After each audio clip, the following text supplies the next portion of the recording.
All right, welcome to today's podcast. It's 9 o'clock on a Tuesday night. This is not the normal time that I record podcasts.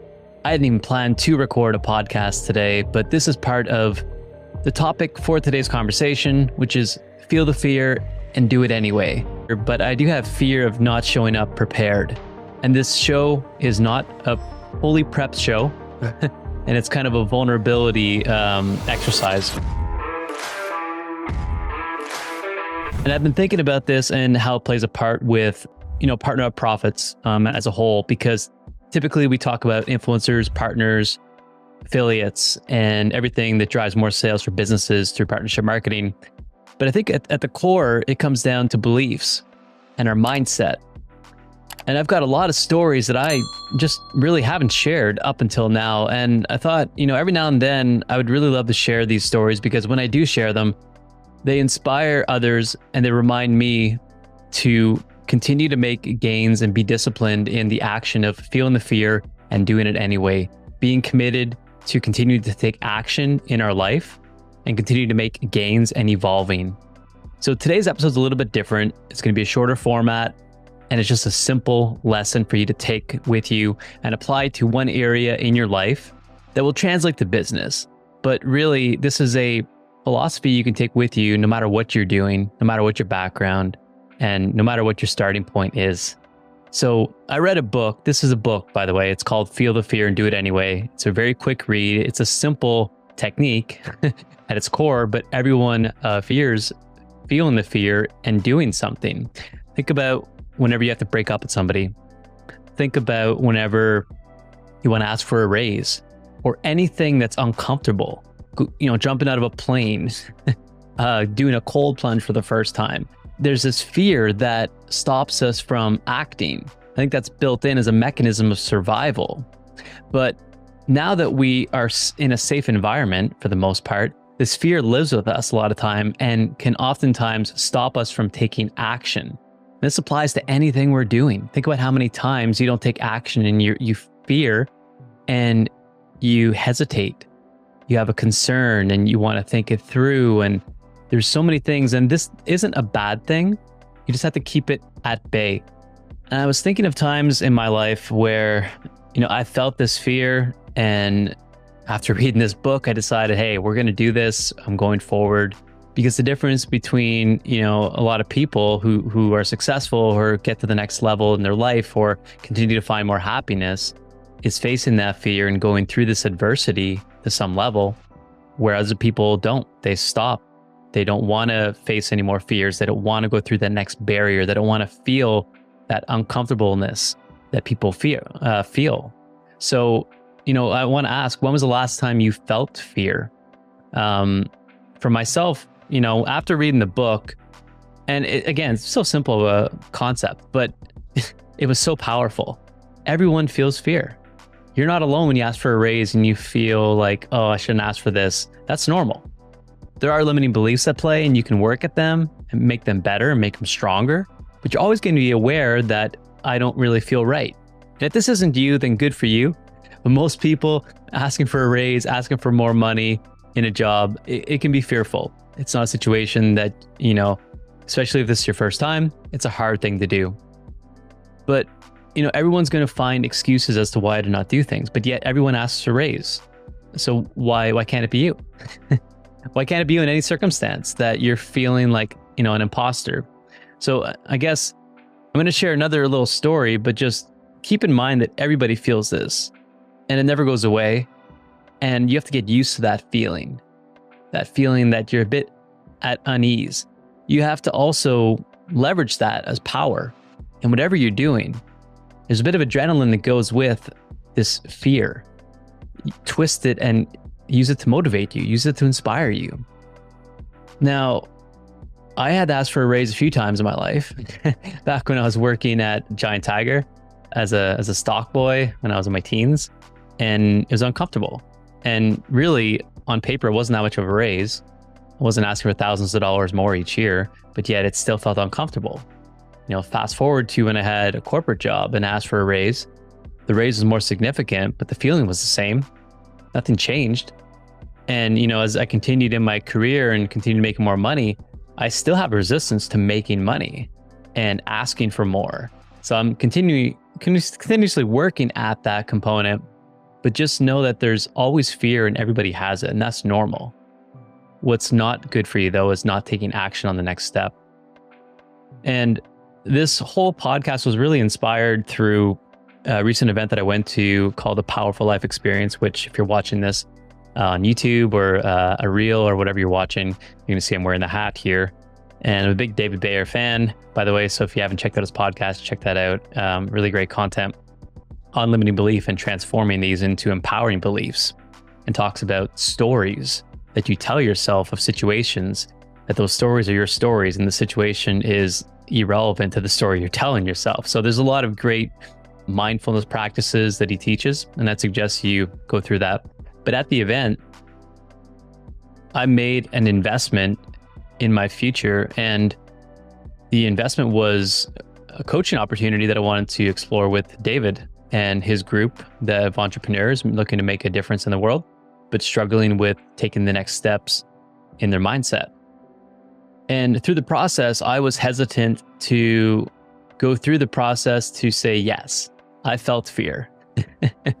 And as I was going through my own process on what I'm feeling and being aware of my thoughts and what's the decisions I'm trying to make, what are the fears I have, are they warranted, or all of these limiting beliefs? And then I also drew inspiration from previous times in my life where I thought it was impossible.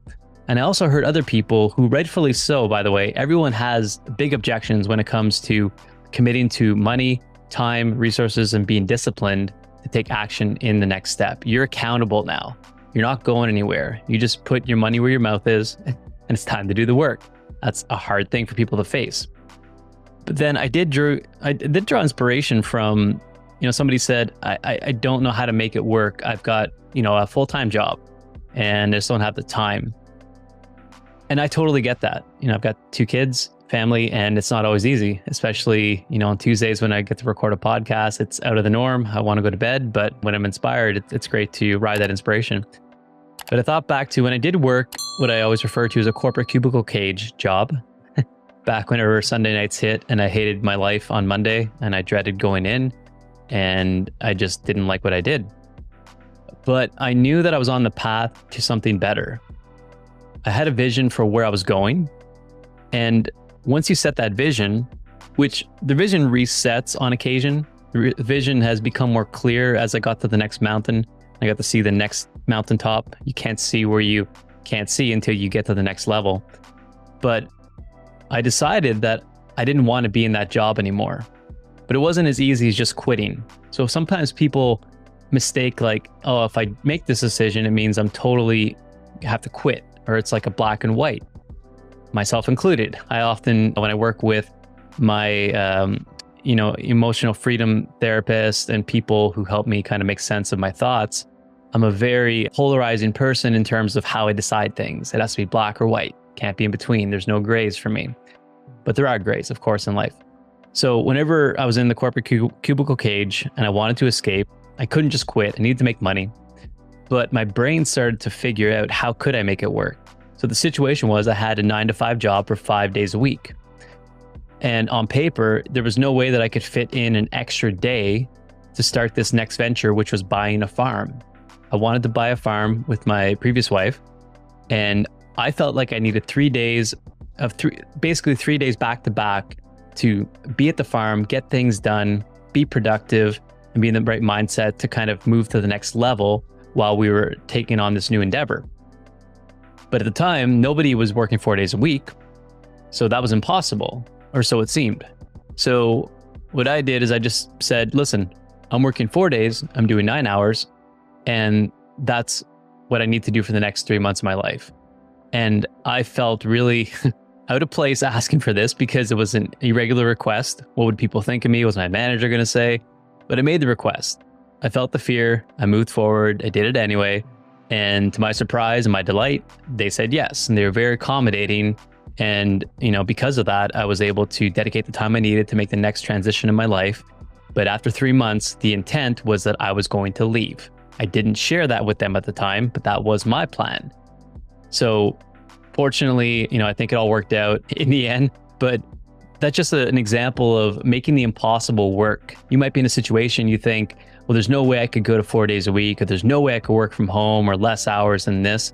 Start considering the so-called impossible in anything you're doing. It doesn't have to be escaping the 9 to 5.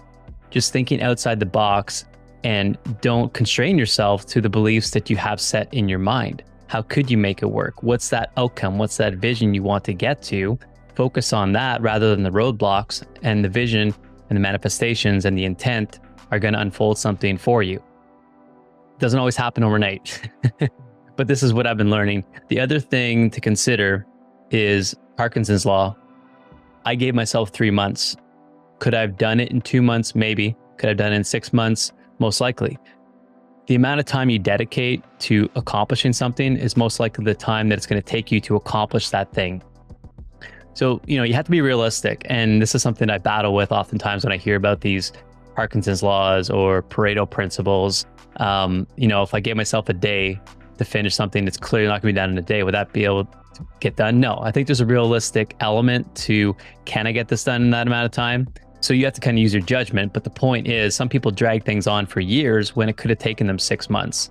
Some people drag things on for 2 or 3 months as a quarter when they could have got it done within a week if they would have prioritized the things they needed to get done. So just reconsider that. But really my question is, if any of this is inspiring to you, just to look at your life. And these are just a few examples that I've experienced. And these aren't, big overcoming things, but the point is, the win is the action.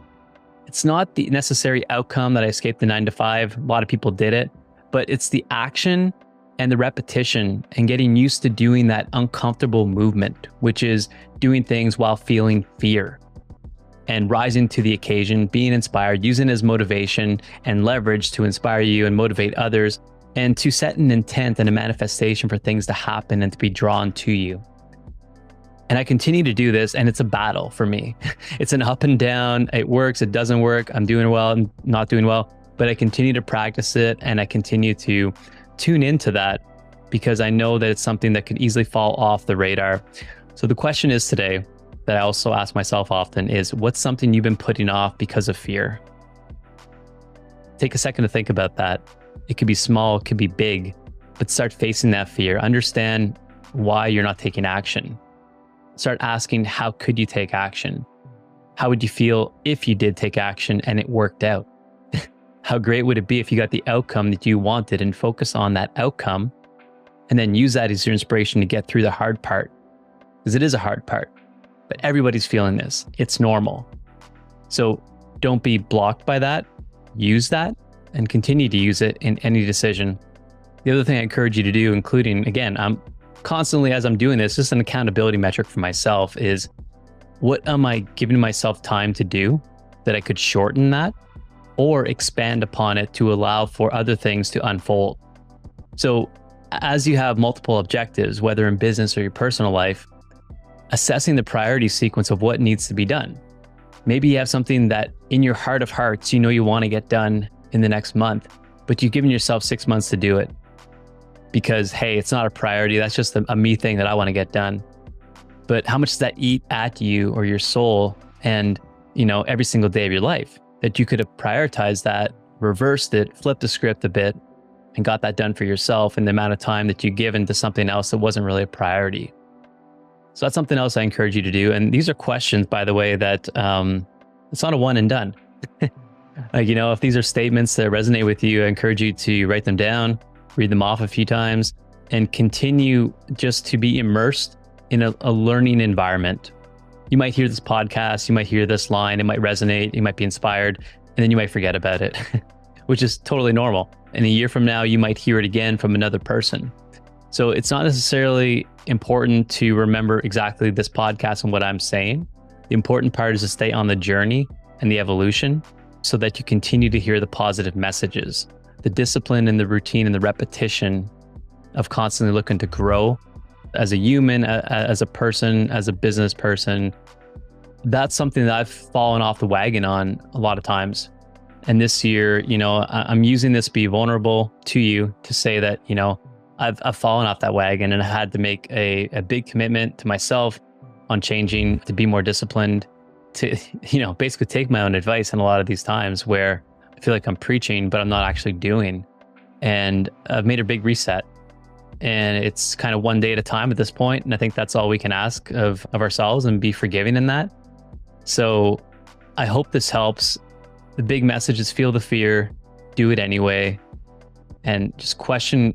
I'm a big believer in questioning everything you're doing in life, challenging your assumptions, but then giving yourself permission to think about change and putting you first. So that's it for today's podcast episode. A little bit different format, but again, I'm here to also give some inspiration to take that next step forward, and whatever that is for you, whether that's the next deal, next relationship, next big life thing you're doing. If this helped you a little bit, just leave a comment, share with a few friends, or if you're listening to this on a podcast platform, a review. It helps get the word out to other people and other people that need this message, besides just us having this little conversation together today. But do appreciate you, and we'll see you on the next episode. Take care.